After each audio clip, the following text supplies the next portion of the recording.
साथियों, स्वागत है सभी का एक और शानदार और लाजवाब सेशन में।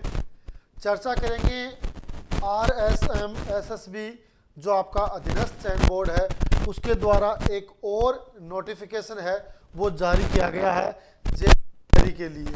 गवर्नमेंट जॉब है और इसकी क्या क्वालिफिकेशन होने वाली, कितनी इसमें पोस्ट है, तमाम उन टॉपिक पर आज के इस सेशन में चर्चा करेंगे। देखो, आपको पता होगा जो चयन बोर्ड है और RPSC है उसने लगातार नोटिफिकेशन जारी कर दिए, लेकिन कुछ ऐसे नोटिफिकेशन भी हैं जिनकी डेट है वो उन्होंने आगामी कुछ 1 महीने 2 महीने 3 महीने बाद दी है, और कुछ की जो डेट है वो उन्होंने डिक्लेयर कर दी कि भाई इस डेट से लेकर इस डेट के बीच आपको फॉर्म भरने हैं।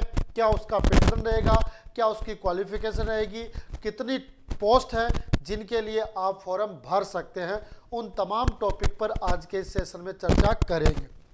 जो भी साथी हमारे साथ जुड़ रहे हैं उनको धन्यवाद, और लगातार वीडियो को शेयर करते रहें अपने साथियों के साथ और लाइक करें, और साथ में आपका जो परिवार है उसके आप सदस्य बने और चैनल को सब्सक्राइब करके इस परिवार के एक महत्वपूर्ण मेंबर के रूप में आप महत्वपूर्ण भूमिका निभाएं। इसी आशा और विश्वास के साथ आज का जो सेशन है वो अपन स्टार्ट करेंगे और चर्चा करेंगे कि किस तरीके से आपको फॉर्म भरना है, कितनी पोस्ट होने वाली है। ठीक है साथियों, तो फटाफट है वो सेशन स्टार्ट करते हैं।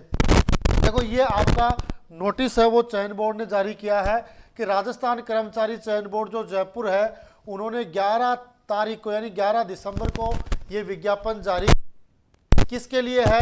ये आपकी जो प्रहरी है ना, प्रहरी जेल प्रहरी है, उनकी सीधी भर्ती के लिए उन्होंने विज्ञापन है वो जारी किया गया है ना। तो ये आपके ऑनलाइन आवेदन है वो आमंत्रित किए गए।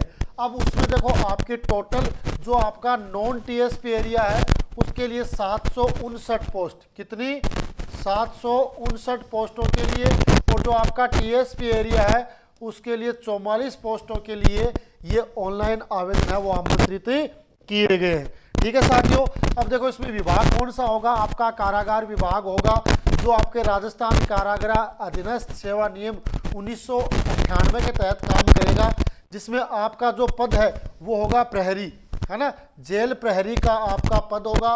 आपके नॉन TSP के लिए 759 पोस्ट, TSP के लिए 44 पोस्ट, और टोटल है ना, टोटल आपकी 803 पोस्टों के लिए उन्होंने ये विज्ञापन है वो जारी किया है। ठीक है साथियों, है ना, तो टोटल आपकी 803 पोस्ट हैं, और जो पद है वो प्रहरी का है, जेल प्रहरी का वो पद है वो रहने वाला है।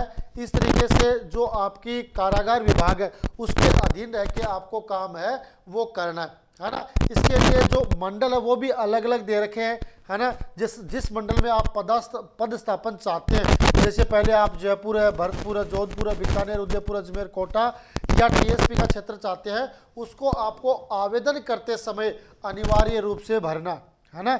ये अपने को ध्यान में रखना, क्योंकि जब अपन फॉर्म भरते हैं तो अपने मन में एक थोड़ा सा ये रहता है कि भाई अभी तो सिलेक्शन ही नहीं हुआ, है ना। जब सिलेक्शन होगा तब देख लेंगे, या पहले सिलेक्शन तो हो फिर सोचेंगे। पर अपने को थोड़ी सी सावधानी रखनी है कि जब आप फॉर्म भरो तो हमेशा ध्यान रखना आप जो इच्छित जगह चाहते हो वो मंडल आपको पहले ही भर देने, है ना। भाई देव, गलती से मान लो आप जयपुर के हो और आप क्या कर दो, दूर का जो बीकानेर जो एरिया है वो आप भर दो तो थोड़ी दूरी हो जाएगी। तो इसलिए आपको क्या करना है, ये विकल्प आपको भर के रखने। जो गैर अनुसूचित क्षेत्र के अभ्यर्थी TSP क्षेत्र का विकल्प नहीं भरे, यानी अपन क्या करें, नॉन TSP वाले हैं वो TSP का क्षेत्र अपने को नहीं भरना, ये ध्यान रखना, है ना। नॉन TSP वालों को TSP का क्षेत्र वो नहीं भरना, क्योंकि जब आपकी मेरिट बनेगी ना तो मेरिट के समय इस बात को ध्यान में रखा जाएगा कि भाई आपने कौन सा मंडल है वो चयन किया है। तो ये चीज़ अपने को विशेष रूप से ध्यान रखनी है। बाकी देखो, फॉर्म भरते हो तो फॉर्म भरते समय भी आपको एकदम धैर्यपूर्वक और आराम से फॉर्म भरना चाहिए। इसके लिए जो आवेदन प्रक्रिया वो क्या रहने वाली है, तो आपको पता है आप सबकी SSO ID है ना, SSO ID है। SSO ID पर अपन जाएंगे और वहाँ पर क्लिक करेंगे, क्या, रिक्रूटमेंट पे जाएंगे तो जो भी फॉर्म उस समय चल रहा है वो फॉर्म आपको दिखाएगा। तो उसमें भी आपका जेल प्रहरी है वो दिखाएगा, और उस फॉर्म को आप फिलिप कर सकते हैं, है ना। अगर आप पहली बार भर रहे हो तो ध्यान रखना आपको OTR करना पड़ेगा, वन टाइम रजिस्ट्रेशन। OTR में क्या होता है कि आपकी जितनी भी जो डिटेल होती है वो आपके जो आधार कार्ड है और जन आधार है वहाँ से फेच होती है और वहाँ से एज इट इज उनको उठा के लेकर आते हैं। तो ये अपने को ध्यान में रखना, OTR अपने को करना। OTR में देखो अपने को एक तो कैटेगरी भरनी होती है ना, कि आप कौन सी कैटेगरी से हो, एक तो वो भरनी होती है, एक आप कौन से स्थान से, यानी आपका मूल निवास कौन सा है वो भरना होता है, और एक आप विकलांग हो, दिव्यांग की श्रेणी में हो तो वो डिटेल आपको OTR में फिलअप करनी पड़ती है। ठीक है, ये चीज़ आपका ई मित्र वाला है वो कर देगा, आपको घबराने की बिल्कुल भी ज़रूरत नहीं है। आप ई मित्र वाले के पास जाओगे तो वो आराम से फॉर्म है वो भर देगा। ये सारी की सारी प्रक्रिया है वो आपकी SSO ID से रिलेटेड है, जिसमें आपको OTR जनरेट करना पड़ेगा। उसमें आपका मूल निवास का प्रमाण पत्र वो देना पड़ेगा, डिजी लॉकर में आपकी 10वीं की मार्कशीट है वो जोड़ने का विकल्प होगा, और इसके बाद जो जो डिटेल मांगी जाती है वो आप डिटेल उसमें भरते हुए चले, एकदम एक्यूरेट डिटेल भरे, किसी प्रकार की कोई गलत जानकारी उसमें आप शेयर ना करें। ठीक है साथियों, हो जाएगा। इसके बाद देखो एक बार ये पंजीयन शुल्क होता है, इसमें आप जो OTR करते हो, वन टाइम रजिस्ट्रेशन करते हो, तो आपको है वो फीस जमा करानी पड़ती है, और फीस के लिए जो आपके सामान्य वर्ग और क्रिमिनल श्रेणी के है ना, जिसमें पिछड़ा वर्ग और अति पिछड़ा वर्ग है, उनके लिए फीस कितने रहने वाली है, 600 रुपये है वो रहने वाली है। ठीक है, इसके अलावा राजस्थान में जो नॉन क्रिमिनल श्रेणी के पिछड़ा वर्ग है, अति पिछड़ा वर्ग है, आर्थिक रूप से कमजोर वर्ग है, अनुसूचित जाति, अनुसूचित जनजाति है, उन सब के लिए आपकी 400 रुपये है वो फीस है वो रहने वाली है। तो दो तरीके से इसमें फीस का विभाजन होगा, है ना। अगर आप जनरल में या नॉन क्रिमिनल में हो, सॉरी जनरल या क्रिमिनल में हो, तो आपको 600 रुपये देने पड़ेंगे, और इसके अलावा आप किसी भी कैटेगरी में हो, दिव्यांग हो या SC ST OBC में हो, तो आपको 400 रुपये है वो पेमेंट करने पड़ेगी। ठीक है साथियों, है ना, ये हो गई। अब इसके बाद देखो ये आता प्रहरी के लिए जो आपके रिक्त पद है उनका आरक्षण अनुसार वर्गीकरण। तो ये वर्गीकरण दे रखा है, इसको आप डिटेल में पढ़ लेना, पर पढ़ने की आवश्यकता नहीं होती है, क्योंकि अपना तो टारगेट होता है तैयारी का।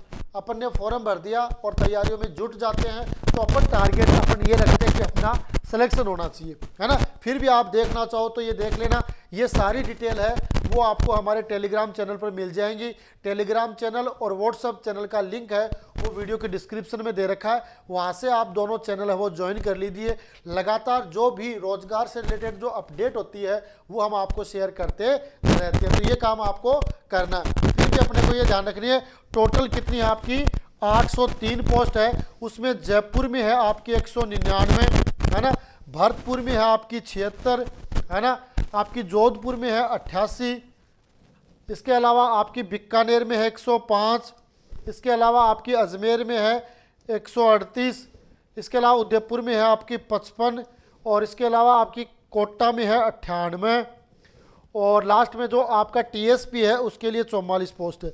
इस तरीके से 803 पोस्ट हैं, उसके लिए ये विज्ञापन आपको देखने को मिल रहा है, और इसके अकॉर्डिंग अगर आप क्वालिफाइड हो तो आपको ये फॉर्म भरना है और तैयारियां भी करनी है। ठीक है, आगे देखते हैं। ये रेंज वाइज बता रखी है, तो इसमें अपने को ज़्यादा कुछ समझने की आवश्यकता नहीं है। ठीक है, इसके अलावा विशेष प्रावधान है कि भाई SC ST OBC MBC और EWS वाले हैं, उनको जो आरक्षण है उनके अनुसार आपको क्या दी जाएगी, छूट दी जाएगी। ठीक है,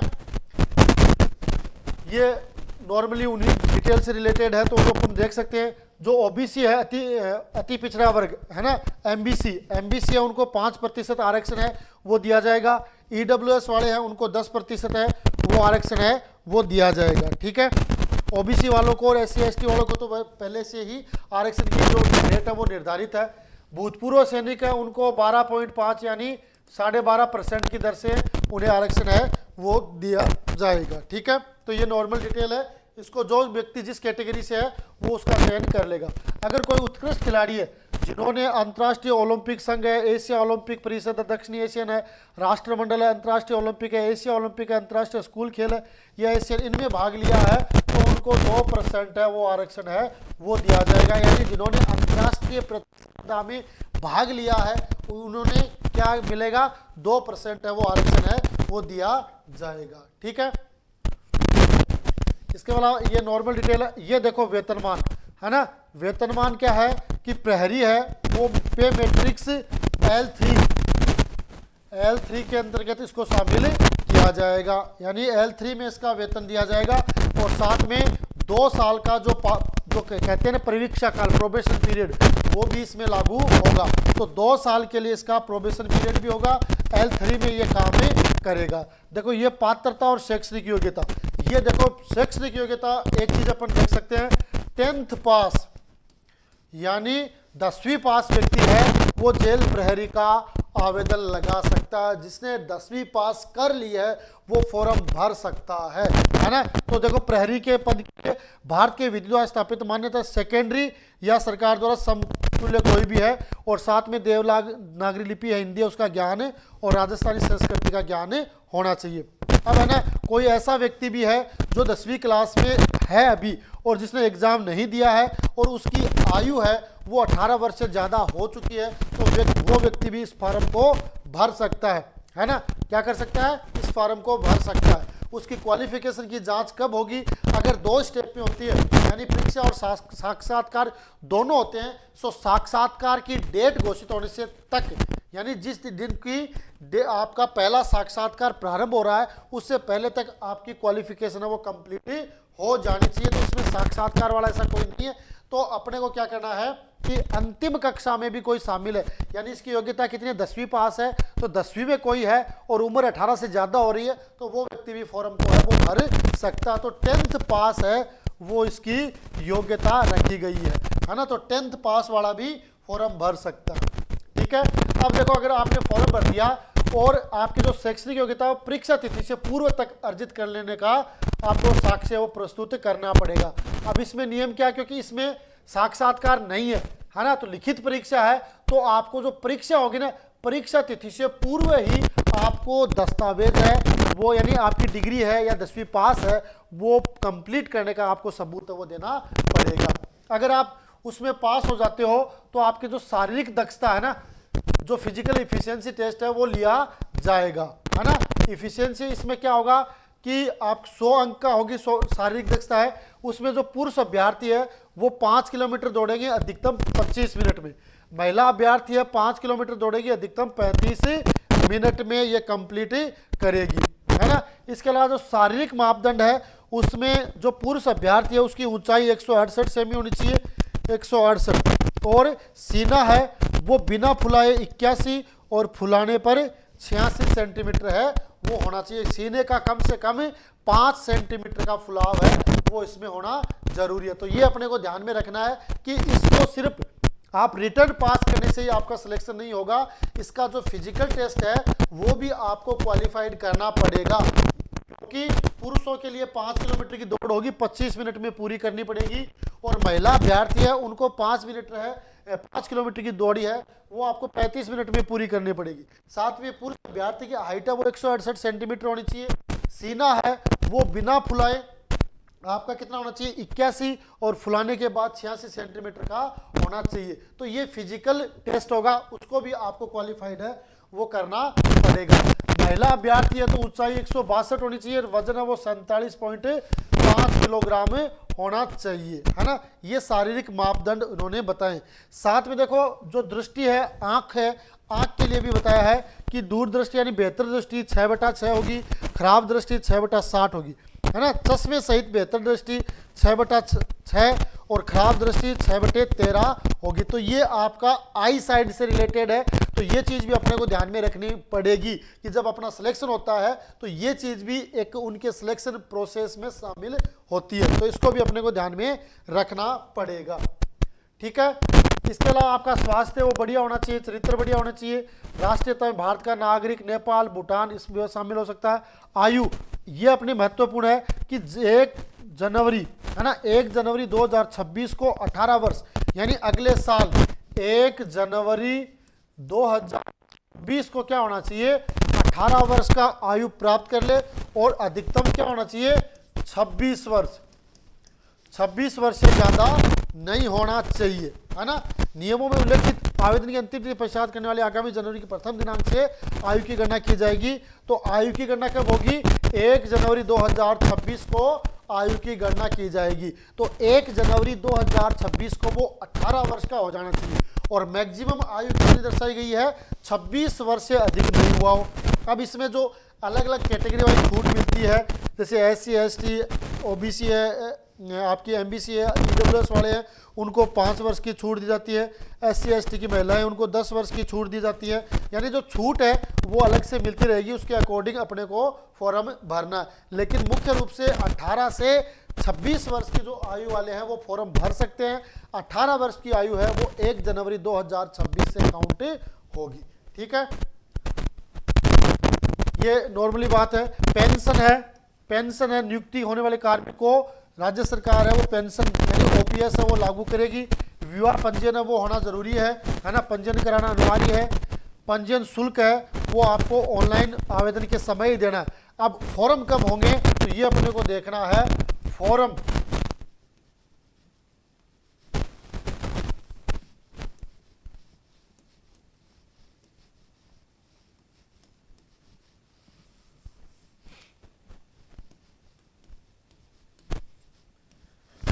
है वो आपको कब से स्टार्ट है, स्टार्ट है आपके 24/12/2024 से, है ना, और एंड है आपके 22/1/2025। ये अपने को ध्यान में रखना है ना, कि ऑनलाइन आवेदन है वो कब होंगे, ये होगा, है ना। ऑनलाइन आवेदन है वो आपके 24/12 यानी 24 दिसंबर से स्टार्ट होंगे और 22 जनवरी तक चलेंगे। यानी 24 दिसंबर यानी 24 दिसंबर का मतलब क्या हो गया कि भाई कल स्टार्ट हो गए, है ना, कल स्टार्ट हो गए हैं। अब 24 दिसंबर से लेकर 22 जनवरी तक एंड की डेट क्या है, 22/1/2025, है ना। 22 जनवरी तक आपको ये फॉर्म है वो भर देना है, क्योंकि 22 जनवरी के बाद है आपका जो लिंक है वो डिस्कनेक्ट हो जाएगा, डिस्प्ले हो जाएगा, उसके बाद आप फॉर्म नहीं भर सकते हैं। तो अपने को बिना डेट का इंतजार किए हुए 24 तारीख से अपने को फॉर्म है भर देना है, अगर आप इस एग्जाम में शामिल होना चाहते हो। ठीक है, अब ये तो हो गया इसका डेट आपकी हो गई 24 दिसंबर से लेकर 22 जनवरी। अब परीक्षा आयोजन है ना। परीक्षा जो जेल प्रहरी है उत्तर प्रदेश 9/4/2025, 11/4/2025, 12/4/2025, यानी एग्जाम डेट है इन्होंने दे दी कब, 9/4/2025, है ना, 11/4/2025 और 12/4/2025, ये 3 एग्जाम डेट है इन्होंने दे दी है कि भाई आपका एग्जाम कब होगा, 9 अप्रैल से लेकर 12 अप्रैल 2025 के बीच आपका एग्जाम हो जाएगा। चाहे वो एग्जाम आपका कंप्यूटर बेस्ड यानी ऑनलाइन हो और चाहे ऑफलाइन हो, है ना। फॉर्म ज़्यादा आ जाते हैं तो आपका ऑफलाइन हो सकता है, और अगर फॉर्म कम आते हैं तो ऑनलाइन है फॉर्म आपकी परीक्षा वो आयोजित करवाई जा सकती है। तो ये चीज़ होगी ना कि भाई फॉर्म स्टार्ट हो गए 24 दिसंबर से, 22 जनवरी तक आपको फॉर्म भरना है, तैयारियों में जुटना है, और 9 अप्रैल से लेकर 12 अप्रैल तक आपकी एग्ज़ाम है वो प्रस्तावित है। तो लगभग उसी डेट पर आपकी एग्ज़ाम भी हो जाएगी। प्रवेश पत्र है तो वो उसी समय आपको वेबसाइट पर उपलब्ध हो जाएगी। ठीक है, तो ये हो गया परीक्षा आयोजन से रिलेटेड और आपकी फॉर्म से रिलेटेड। दोनों ही चीज़ इंपॉर्टेंट है ना, एग्जाम डेट और फॉर्म डेट है, दोनों को अपने दिमाग में सेट करके रखना, क्योंकि कुछ ऐसे नोटिफिकेशन भी आए हैं जिनकी फॉर्म भरने की डेट है वो आगे। अपन क्या सोचेंगे कि सभी की आगे है डेट, तो हो सकता है कि भाई वो चीज़ आप भूल जाओ, तो ई मित्र वाले से पूछ लेना, और साथ में आप अगर भरना चाहो तो आप भी फॉर्म भर सकते हो, कोई दिक्कत वाली बात नहीं है। ठीक है, आगे देखो, ये NOC अगर आप किसी दूसरी संस्था में सरकारी नौकरी कर रहे हो तो आपको NOC लेनी पड़ेगी। अयोग्यता से रिलेटेड आवेदन कैसे करें ये आपको बता दिया है। SSO ID पे आपका आवेदन होगा, वहाँ जाकर आप आवेदन कर सकते हैं, है ना। ये देखो ये वेबसाइट है, उस पर जाके कर सकते हो। और ये देखो डिटेल दे रखी है ना। वैसे आपके काम के नहीं है, ई मित्र वाला सब कुछ सेट कर देगा। आप तो ई मित्र वाले के पास चले जाना, है ना। फोटो पुरानी नहीं होनी चाहिए, बैकग्राउंड है वो सही होना चाहिए, सही साइज की होनी चाहिए, है ना। तो ये नॉर्मल सी बात है, ठीक है। अगर आपने कोई गलती कर दी है ना, कोई अभ्यर्थी आवेदन में संशोधन करवाना चाहता हो, तो आवेदन की अंतिम दिनांक के पश्चात 7 दिवस के लिए आपको निर्धारित शुल्क 300 रुपये देकर आप उसमें संशोधन करवा सकते हैं। लेकिन फोटो हस्ताक्षर है ना, उन सूचनाओं में आप परिवर्तित नहीं करवा सकते जो आपने OTR के समय दर्ज की है। तो ये हमेशा ध्यान रखना, OTR को बड़े सावधानी पूर्वक आपको भरना है ना। OTR को सावधानी पूर्वक भरोगे तो इस प्रकार की समस्या आपके सामने नहीं आएगी, ठीक है।